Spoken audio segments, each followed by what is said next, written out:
To Amara, the world was never a place of darkness.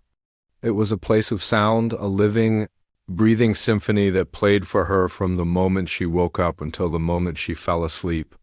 While other children saw the bright yellow of the sun or the deep green of the grass, Amara experienced these things through her ears. The morning sun wasn't a color. It was a gentle warmth on her skin accompanied by the soft, gradual awakening of the world outside her window, the distant chirping of birds starting their daily conversations, the low hum of a neighbor's lawnmower starting up, the crisp sound of her mother's footsteps on the wooden floor downstairs. Each sound was a brushstroke on the canvas of her day. Her parents understood this better than anyone. From the time she was a baby, they didn't just talk to her. They painted pictures with their voices. They didn't describe a flower as having red petals. They described it as having a scent that was like a tiny, happy bell ringing in her nose. A rainy day wasn't gray and gloomy. It was a percussion concert, with the pitter-patter on the roof playing a gentle, shushing rhythm that made the world feel cozy and safe. Her father's voice was a deep, steady beat, a comforting bass line in the soundtrack of her life. Her mother's was a soaring melody, full of light and warmth. They taught her that everything had its own music, its own story to tell, if you only took the time to listen. But the instrument that spoke to her most clearly, the one that truly became her voice, was the violin. She first truly heard it when she was just 4 years old. A street performer was playing in the park, where her parents often took her to feel the breeze and listen to the children playing. At first, it was just another sound in the crowd. But then a single, high, clear note cut through the air, so pure and full of emotion it felt like someone had reached into her chest and plucked a string she didn't know was there. The melody that followed was like a conversation, sometimes questioning, sometimes laughing, sometimes crying. She stood completely still, her small hand gripping her mother's, her head tilted, absorbing every single vibration. She had found her language, her parents, seeing the profound effect it had on her, saved for months to buy her a small, half-sized violin. It was the perfect size for her small frame, its wood smooth and cool to the touch. The first time she held it, it felt like an extension of herself, a new part of her body she was always meant to have. Learning to play was not easy. At first, the sounds that came from it were not the beautiful singing notes from the park. They were squeaks and scratches, the sounds of a frustrated animal. But Amara was patient. Her father would sit with her, his large hand gently guiding hers on the bow, showing her how much pressure to use, how to draw the sound from the strings. Her mother would sing the melodies to her first, so the music was already in her head. Before her fingers ever had to find it, Amara learned to feel the music in a way no seeing person ever could. She couldn't read sheet music, so she learned entirely by ear. Her fingers developed a memory of their own. They knew the exact distance between the notes not by sight, but by the feel of the smooth wood under her fingertips and the sound each position produced. She could close her eyes and see the entire song laid out in her mind. A landscape of rising and falling notes, of fast runs and slow, heartfelt phrases. The violin wasn't just an instrument she played. It was a part of her, a conduit for all the joy, sadness, and wonder she felt inside. Her greatest inspiration, the hero of her musical world, was a man she had never met but felt she knew intimately. His name was André Rieu, and his music was a constant presence in their home. Her father had a collection of his CDs, and they would often play in the evenings, filling their small living room with the grand, joyful sound of a full orchestra. Amara loved the energy, the way all the different instruments came together to create something so much bigger than themselves. But there was one piece, one particular melody, that captured her heart completely. It was called the Second Waltz. From the very first time she heard it, she felt it was written just for her. It started with a simple, almost shy little melody, like someone peeking into a room and asking if anyone wanted to dance. Then it would suddenly burst into a whirlwind of happiness, a spinning, dizzying dance that she could feel in her very bones. It was the sound of pure, unbridled joy. It was the sound of laughter and celebration and bright, sparkling lights. She would often play the recording and dance around the living room, her small body swaying and twirling, her arms outstretched as if she were leading a grand ball. The music made her feel free, like she could fly. She became obsessed with learning it. She would listen to the recording over and over, her head pressed against the speaker, trying to absorb every single nuance of the orchestra.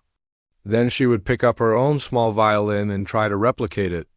At first, it was a monumental task. She was just one person with one small instrument, trying to recreate the sound of 50. But she didn't try to play all the parts. She focused on the main melody, the heart of the song. She practiced for hours every day, after her homework was done and long after the sun had set. Her parents would listen from downstairs, their hearts swelling with a mixture of pride and awe at the dedication of their little girl. The song slowly transformed under her fingers. It became her own. It still had all the joy and energy of the original, but it also had something more. It had her own story, her own feelings woven into every note. Playing it was her favorite thing in the world. It was how she spoke when words were not enough. It was her secret treasure, a beautiful, shimmering world that she could visit any time she wanted, simply by closing her eyes and drawing her bow across the strings. The evening air was warm and soft against Amara's skin as they made their way through the cobblestone streets. For her, walking through the city was an adventure in sound. The click-clack of her father's shoes on the stones was a steady, reassuring beat. The rumble of a tram passing by was a deep, vibrating growl that she could feel in her chest. The laughter of a group of friends spilling out of a cafe was like a cascade of little bells. Her mother held her hand tightly, a gentle, constant pressure that guided her through the shifting currents of people. They were heading towards the Vrythof, the big square in the heart of the city. Tonight it wasn't just a square. It was a concert hall, an open-air cathedral of sound, and her hero, André Rieu, was the conductor. As they got closer, the world began to change. The individual sounds of the city started to blend together, merging into one single, powerful entity, the roar of a crowd. It wasn't an angry sound. It was a sound of excitement and anticipation, a low hum that vibrated up from the ground through the solace of her shoes. It was the sound of thousands of hearts beating in the same rhythm, all waiting for the same thing. The air grew thick with new smells, the sweet, sugary scent of waffles being cooked, the savory smell of fried onions, and the faint, clean scent of cut grass from the square itself. Her parents found a spot near the edge of the massive crowd, a small island of calm amidst the sea of people. They wanted her to be able to hear the orchestra properly, without being jostled or overwhelmed. For Amara, waiting was a special kind of music in itself.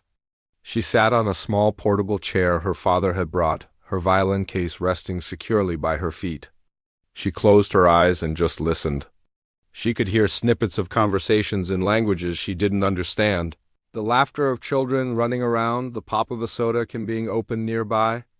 It was a symphony of life, a chaotic but beautiful melody that made her feel connected to everyone around her, even though she couldn't see them.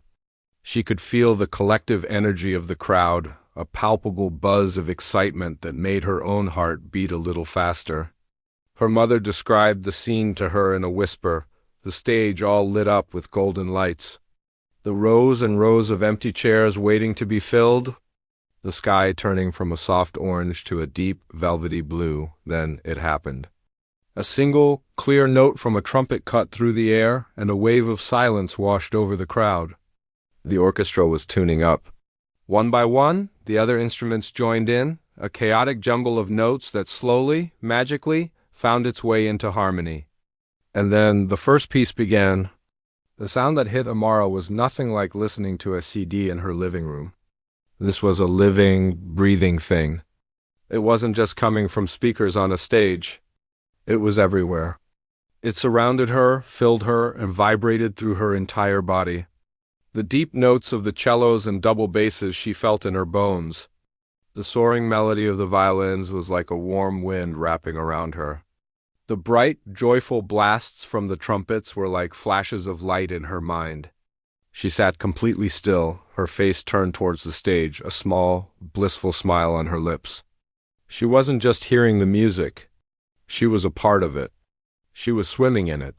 The first half of the concert flew by in a whirlwind of waltzes and polkas. Each piece was a different story, a different emotion. Some were grand and majestic, making her feel like a queen in a palace. Others were playful and light, making her want to tap her feet and dance. She absorbed it all, her mind a whirl of beautiful melodies and powerful rhythms. When the intermission finally came, the music stopped, and the wall of sound that had been surrounding her suddenly disappeared. For a moment there was a strange silence, and then the crowd's noise came rushing back in, even louder than before. Everyone was talking, laughing, and getting up to stretch their legs or buy a drink, but for Amara, the music hadn't really stopped. It was still echoing inside her head, the melody swirling around like colorful ribbons. She could still feel the vibration of the final note in her chest. The energy of the performance, the pure joy of the music, was still flowing through her. It was in the air, it was in the ground, it was in her. And then a familiar melody began to form in her mind. It was the second waltz. It was her song. She had heard it played tonight, of course, but hearing it live, surrounded by all that energy, had given it a new power. She felt a sudden, overwhelming urge to play it, to add her own small voice to this giant, happy symphony of sound. It wasn't a thought. It was a feeling, a pull in her heart that was too strong to ignore. She tugged on her mother's sleeve. "Mama," she said, her voice quiet but firm. "Can I play?" Her mother and father exchanged a look. It was a look filled with hesitation, with a little bit of worry. They looked at the thousands of people milling about, all talking and drinking and enjoying their break. They imagined the noise, the distractions. What if people were annoyed? What if someone was unkind? Their instinct was to protect her, to shield her from any potential hurt or embarrassment. "But sweetie," her father said gently, "it's very loud out here, and everyone is talking. Will anyone even be able to hear you?" "I don't care if they hear me," Amara said, her eyes still closed, as if she was listening to something only she could hear. "I need to play. The music is still here. I want to give it back." Her heart was in her words. They could hear it. How could they say no to that? How could they extinguish that beautiful, creative fire that was burning so brightly inside her? Her mother knelt down in front of her and smoothed her hair. "Okay," she said softly. "You can play." Her father helped her open the violin case. The familiar smell of rosin and polished wood filled the air. He helped her position the violin under her chin, a gesture they had repeated 1,000 times, but this time it felt different.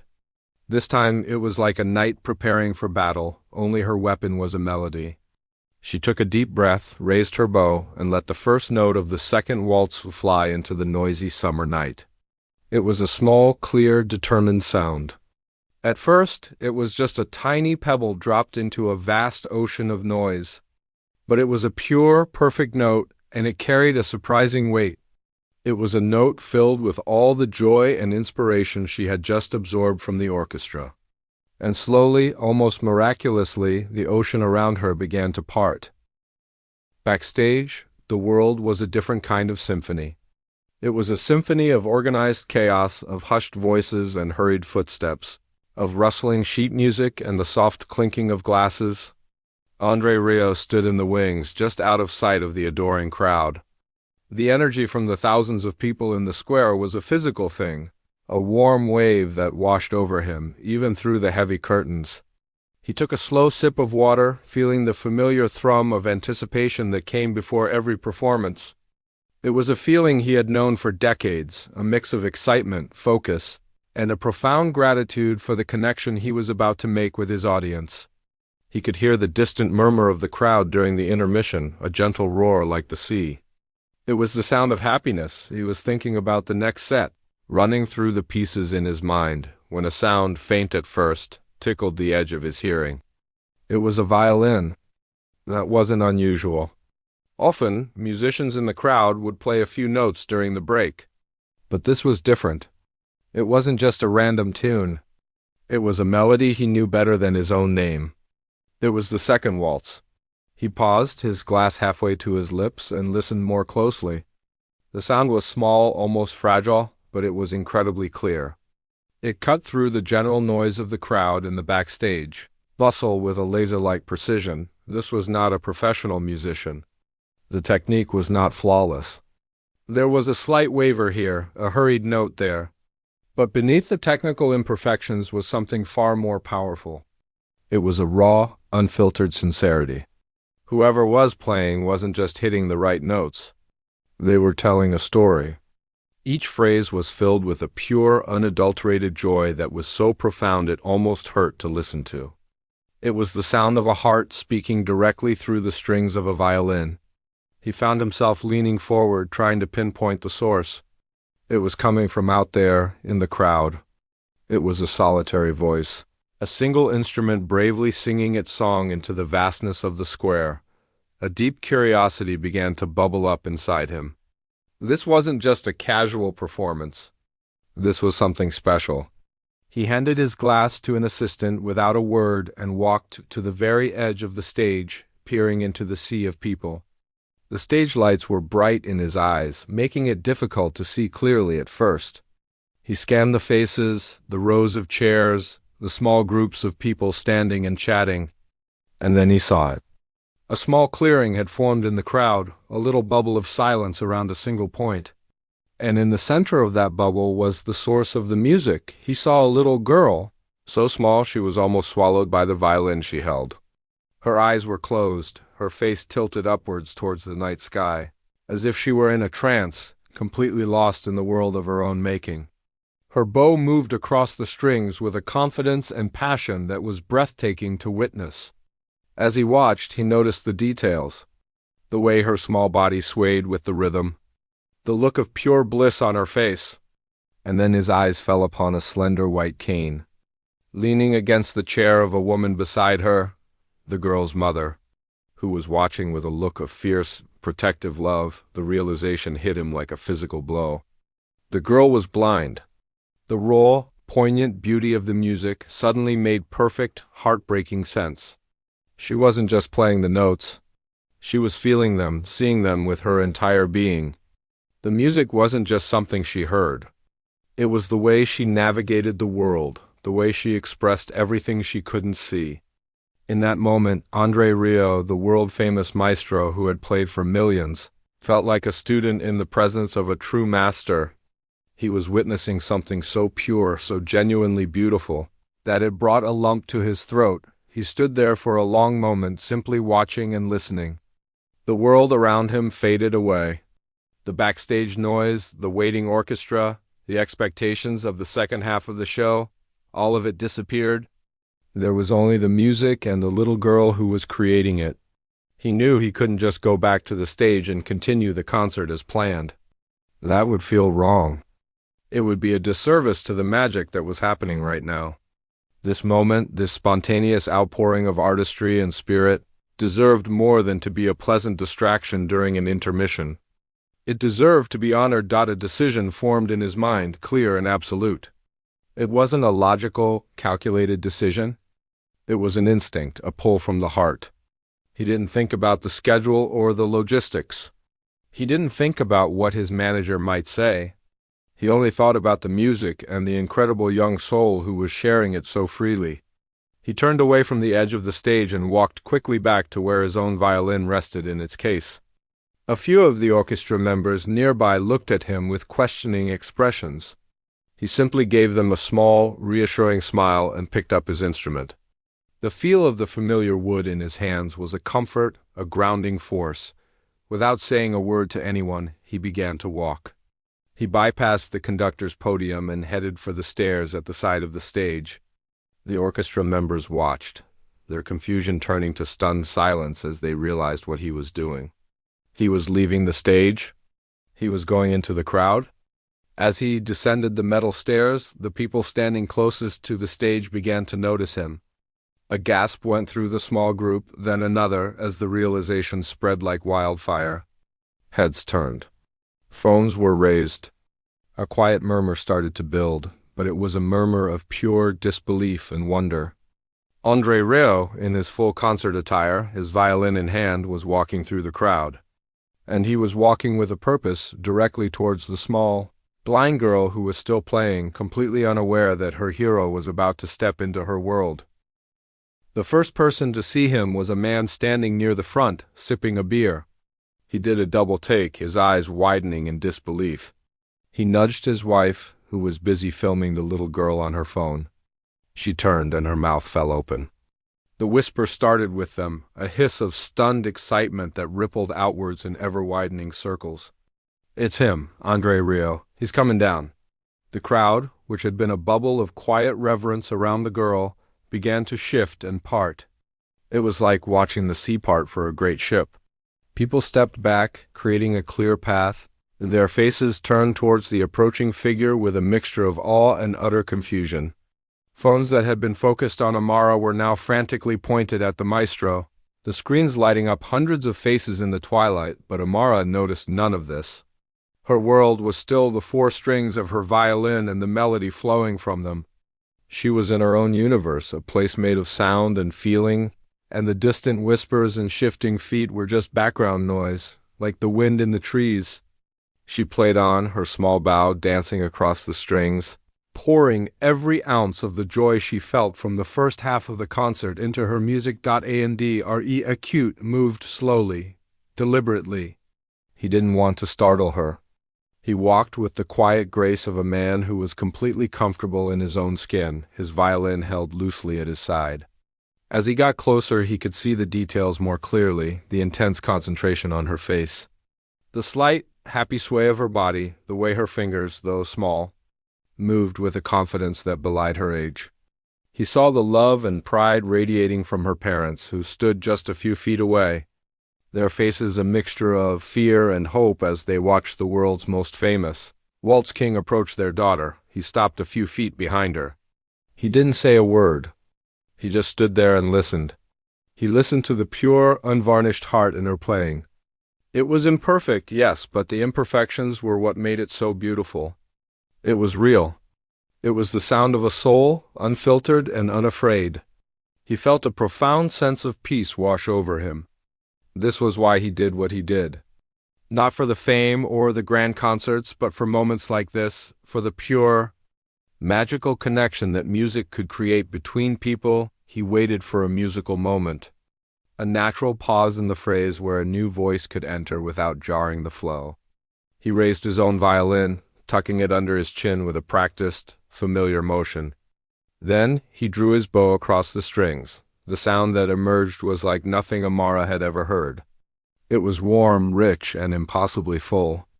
It was a voice that seemed to come from everywhere at once, a voice that knew the melody she was playing as well as she did. It didn't play her notes. It harmonized with them, weaving a beautiful, golden countermelody around her simple tune. It was like she had been singing a solo in an empty room, and suddenly an entire choir had joined in, their voices blending with hers in perfect harmony. Her bow skidded to a halt. The music from her violin stopped abruptly. Her head tilted, her face a mask of confusion. She could still hear the melody in her head, but now there was another sound, a real sound, dancing with it. She stood perfectly still, her breath caught in her throat, trying to understand what was happening. Was she imagining it? Was the music from the concert still echoing in her ears so strongly that it was creating its own harmonies? Then the violin played again, a gentle, questioning phrase that seemed to be speaking directly to her. It was so close. It was right behind her. She could feel the vibration of it in the air, a warm hum that caressed her skin. And in that moment she knew. It wasn't an echo. It wasn't her imagination. Someone was there. Someone was playing with her, a slow smile spread across her face, a smile of pure, unadulterated wonder. She didn't know who it was, but she didn't need to. She only knew that the music she loved so much, the music that lived inside her, had reached out and found a friend. She took a small breath, raised her bow, and answered the call. She played her melody again, and this time it was not a solo. It was the beginning of a conversation. The two violins danced together in the warm night air. His was the deep, resonant voice of a wise storyteller, and hers was the bright, clear voice of an excited child. He didn't overpower her. He didn't show off. He simply supported her, his music a strong, steady embrace that gave her own little melody the courage to soar. He followed her slight hesitations, he anticipated her energetic bursts, and he filled in the spaces around her notes with a warmth and richness that made her heart feel like it was going to burst on stage. The members of the orchestra watched, completely mesmerized. At first they were just confused. But then, as the sound of their maestro's violin reached them, mingling with the sound of the child's, they understood. A slow smile spread across the face of the first violinist. She looked at the musicians around her, and they all shared the same look of knowing awe. Without a word, without a cue from a conductor, she picked up her own violin and began to play softly, adding a delicate, shimmering layer to the duet. The cellist next to her saw what was happening and joined in with a deep, gentle hum. One by one, then in twos and threes, the musicians began to play. It wasn't a sudden, crashing entrance. It was a gradual blossoming of sound. Like a flower opening its petals to the sun, the sound grew and swelled, spilling off the stage and into the square. The simple duet became a trio, then a quartet, then a full orchestral accompaniment. The music of the second waltz rose into the night, grander and more magnificent than ever before. And at the very heart of it all was the little blind girl, her small violin still singing its clear, honest melody, now lifted up and carried on the shoulders of a giant. For Amara, the feeling was indescribable. The world that had been a small, intimate conversation between her and one other instrument had suddenly expanded into a vast, glorious universe of sound. The music was no longer just around her. It was inside her, vibrating through the ground, up through her feet, and into her very bones. She was no longer just a girl playing a violin in a crowd. She was the heart of a magnificent, living beast of sound, and she was leading it in a dance. The entire square was silent now, thousands of people holding their breath, witnessing a moment of pure, unscripted magic. They were not just watching a performance. They were watching a dream come true, a small miracle unfolding in the middle of an ordinary summer night. The final note of the waltz rose into the night air, a single, shimmering thread of sound that seemed to hold the breath of the entire square. It hung there for a perfect, suspended moment, a tiny star in the vast darkness, before it gently faded into silence. The silence that followed was not empty. It was sacred, heavy with emotion, thick with the memory of the magic that had just been created. For a few heartbeats, no one moved. No one spoke. Thousands of people were frozen in a shared state of awe, their minds trying to process the beauty they had just witnessed. The only movement was the slow lowering of Amara's bow, her arm finally dropping to her side, the small violin feeling suddenly heavy in her hands. Then the silence broke. It wasn't a gradual applause. It was an explosion. A thunderous wave of sound, a roar that seemed to come from the very ground beneath their feet. The entire square erupted into a standing ovation, a deafening expression of pure, unadulterated joy. People were clapping, cheering, and crying all at once. The sound was a physical force, pushing against Amara, a warm, overwhelming embrace from the crowd. She stood there, her small figure in the center of the storm, a look of quiet wonder on her face.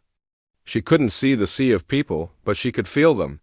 She could feel their love and their appreciation washing over her in powerful, rhythmic waves. André Rieu lowered his own violin, a deep, genuine smile on his face.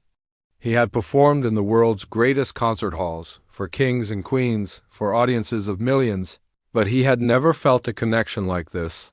He looked down at the little girl who had started it all, the blind girl who had taught a master orchestra a lesson in heart. He gently placed his violin back in its case and then did something that made the crowd gasp again. He knelt down on one knee, bringing himself to her level, so he could speak to her face to face. He reached out and gently touched her shoulder. "That was the most beautiful thing I have ever heard," he said, his voice warm and kind, cutting through the noise of the crowd. "What is your name?" Amara, who had been lost in the feeling of the applause, focused on the sound of his voice, so close and so familiar now. "Amara," she whispered, her voice barely audible.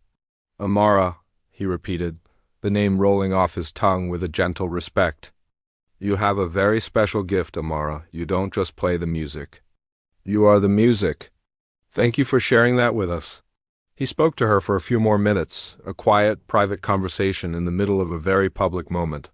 He asked her how long she had been playing, and she told him about her love for the violin, about how his music made her feel. Her parents stood by, their faces wet with tears, their hearts so full they felt they might burst. They watched as the world-famous maestro treated their daughter with such kindness and respect, not as a novelty or a gimmick, but as a fellow musician and equal. The moment, which felt like it lasted a lifetime, was captured on hundreds of phones. The little screens held up in the crowd weren't just recording a moment, they were capturing a piece of magic. In the days that followed, that piece of magic would travel across the world. The video of the blind girl and the maestro was shared millions of times. It was translated into dozens of languages. People watched it in their homes, in their offices, on their buses, and they cried. They cried because it wasn't just about a famous man being kind to a little girl.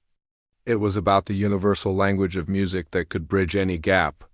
It was about the pure, unselfish expression of joy. It was a reminder that even in a world that often feels divided and noisy, a single, pure melody can bring everyone together. The story of Amara and André became a symbol of hope and a testament to the power of the human spirit. But for Amara, the most important part of the story happened after the crowd went home and the square was quiet again. Backstage, André Rieu and his team didn't just say goodbye. They made a promise. Deeply moved by her talent and her spirit, the maestro used his foundation to do something that would change her life forever. He arranged for a scholarship, a fund that would ensure she would have everything she needed to pursue her passion.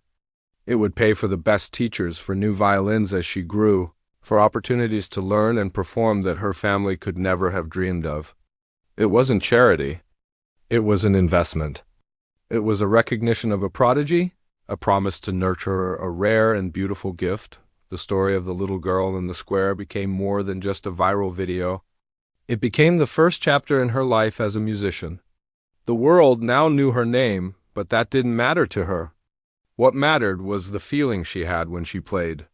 What mattered was the memory of that night, the warmth of the other violin harmonizing with hers, the kind voice of her hero speaking to her as a friend, the feeling of being part of something so much bigger than herself. Her world, which had once been a landscape of sound that only she could navigate, had suddenly opened up. The future, which had once been a path she had to feel her way along step by step, was now illuminated with a bright, brilliant light. And that light was music. It was the promise of 1,000 more melodies, 1,000 more waltzes, and a lifetime of sharing the beautiful music that lived inside her.